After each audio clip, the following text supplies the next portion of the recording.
For me personally, it's Christian values. I felt like at the time he aligned with it. Now, he doesn't because he's gone too extreme. I'm registered Republican, but he doesn't represent who we are anymore. The way with these ICE deportations, the inhumane, the way that he's treating people, the way he's not doing checks and balances, he preaches Constitution. And I used to teach people about the Constitution. I like what he's done and what he's continuing to do is not what you and I really agree with. We voted for him last year, right? I'm here to just say, remind you, if you're a Christian, you believe in Jesus, pray about it. My family hates me now, part 1. I grew up in a super Republican family, literally on both sides, my mom's side and my dad's. Even though I grew up in a super liberal town in Santa Barbara, California, I never questioned my beliefs. I actually moved to Texas at the peak of MAGA, and I started to really regret and look at my life differently. For the first time, I was faced with actually seeing the effects of segregation and just living in a deep, deep red, not only state, but community. But I was not ready to face it yet. It took one super traumatic event in my life when we first moved here to completely rock my world and change everything. Hi, I'm Anthony, and I left MAGA. I supported Trump because I thought he would stand for the values that I supported. I left Trump because I learned that he didn't. I'm speaking out because of the immoral and unchristian and evil immigration policy that he is currently pushing. I realized it in his first term, which is why I left. But what is currently going on has forced me to have to speak out about the atrocities that he is currently committing. I hope that others will be educated and learn that what is currently happening is not what we've been told. He's lying to us, and we need to speak out. We need to say something. Thank you. My name is Danny, and I left MAGA. I left MAGA in about 2021, but the reason why I gravitated towards Trump and MAGA was because I was uneducated. I was misinformed. But at the time, it was the height of the Black Lives Matters movement and Trump campaigning for his first presidency. And Trump convinced me, like many other white men in this country, that we were under attack. Our way of life, our values were under attack, that we were tolerant of every group unless you were a white, straight, Christian, conservative male. Then you were the cause of all the problems in this nation. And ultimately, it made me the victim. And the truth is, Trump made me feel safe in my mediocrity. When I was part of MAGA, I never had to learn anything new. And Trump didn't make me or other MAGA folks racist, xenophobic, misogynistic, transphobic, or homophobic. He just allowed us to be the people that we already were.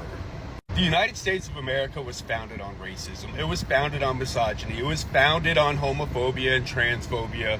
And when all of the isms and phobias were under attack and people were now forced to be held accountable, rather than taking it as an opportunity to grow, many white folks doubled down on their ignorance, dug in their heels, and fought back. And to the privilege, diversity, equity, and inclusion begins to feel like discrimination and oppression. And it wasn't until I decentered myself, deconstructed, that I found real peace. Born into MAGA in 1995, and a lot of people say MAGA didn't exist then. Well, these kind of groups don't just spring up overnight. They take families, they take communities, they take elders, they take youth, they take churches, they take offices, they take time. And as a young woman who was taught and experienced nothing but that life, when that deconstruction started, I had to hide it.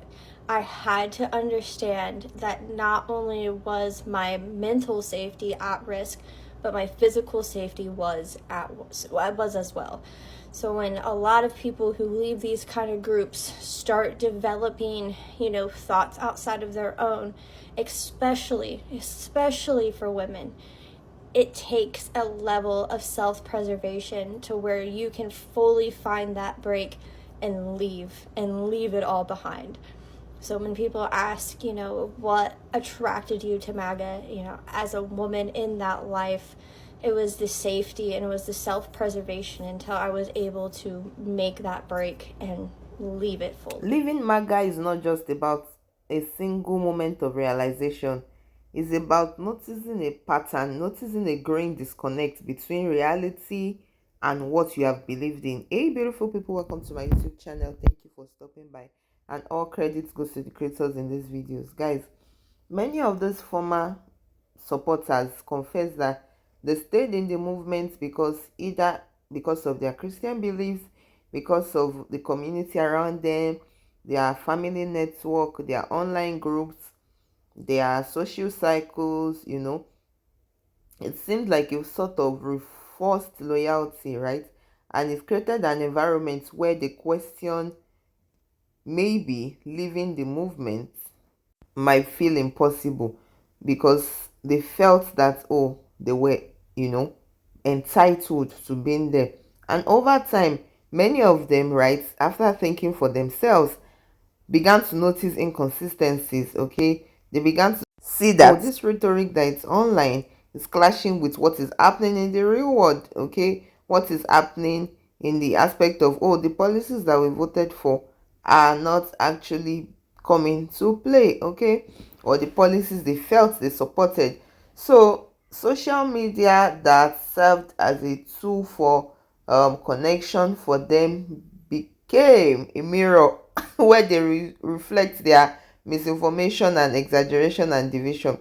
So for some of them, I would say that maybe the breaking point for them was not just political. Okay, it was relational when the same policies started affecting them. Okay, because they were saying that, okay, staying meant maybe sacrificing their critical thinking, authentic relationship, and they felt like, okay, let me just walk away and reclaim my own independence, reclaim my sense of reasoning. Guys, let me know your thoughts in the comments. Let's keep watching. Hi, my name is Jay. I'm a supporter of the MAGA movement, as well as a believer in the QAnon conspiracy theory.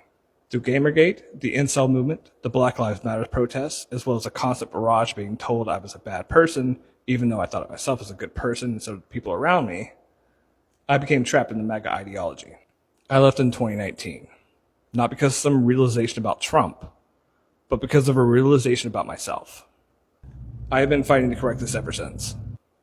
If you were in the MAGA movement and you were questioning it, just know that you are not alone. If you have friends and family still in the movement, know that they're just lost right now, but you can help us bring them back. Find us at leavingmaga.org. Hello, my name is Jason, and I left MAGA. I supported Trump because I enjoyed antagonizing people. I feared responsibility. My alcoholism, which became a physical addiction, fueled obsessive behavior.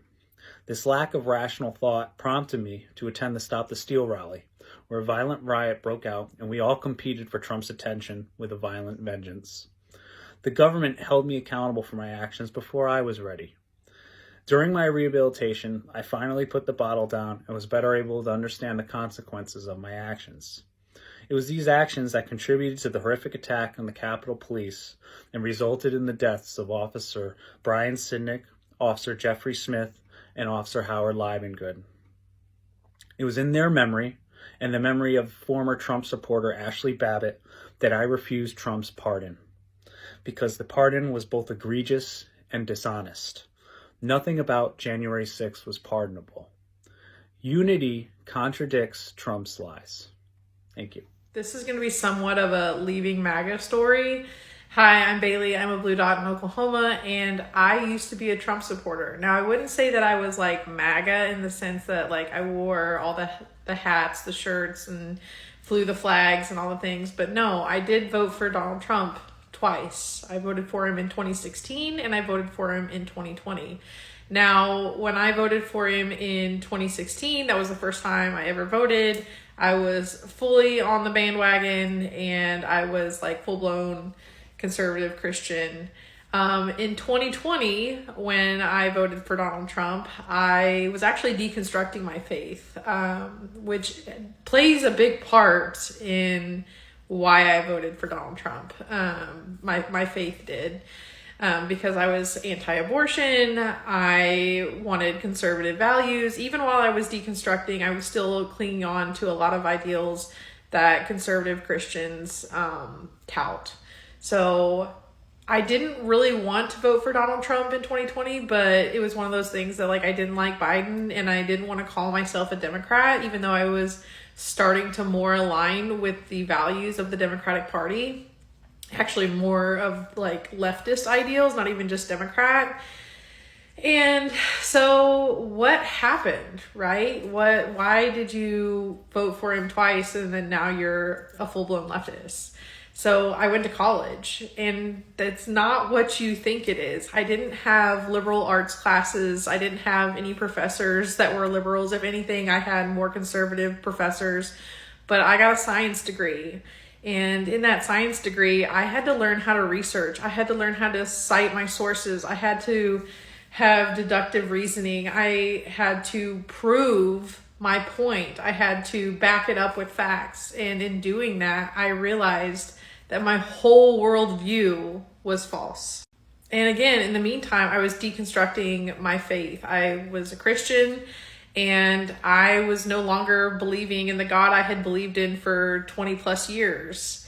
And that chokehold that religion had on me, once I got rid of that, I was more capable of having empathy. I was more capable of seeing the world outside of my own bubble.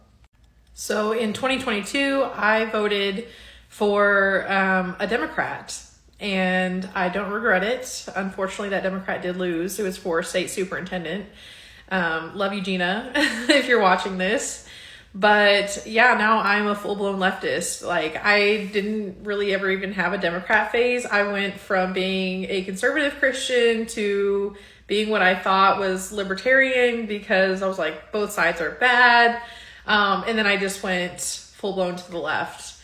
And I'm happy to be where I'm at today. I love having empathy. I love caring for other people. I love fighting for the truth. I love fighting for justice. And yeah, so if you have any more questions about my story, please let me know and I'll tell you. I'm an open book. Many of these people also joined this movement because of emotional should I say emotional issues, because many of them during personal struggle, say the guy that was an alcoholic, financial instability, feeling of neglect, desire for recognition, empowerment, and all these promises that Trump made often tapped into those emotions. Okay, hope for prosperity, pride in identity, and sense of being part of a larger group.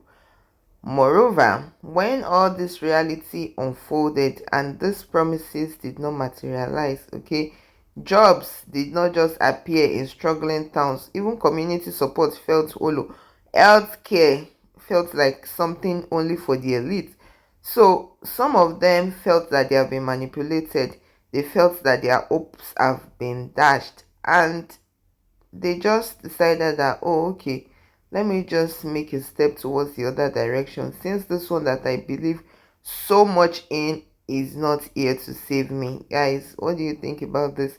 In the comment section, I really want to hear from you. I really want to hear from you. If you have found value in this video, don't forget to like, share, and subscribe, and I'll see you in my next video. And do you think that these people that have left MAGA have left for good, or do you think they want to test both worlds and see which of them actually benefits them? Let me know your thoughts in the comments. Please stay safe. Mental health is important. Ciao.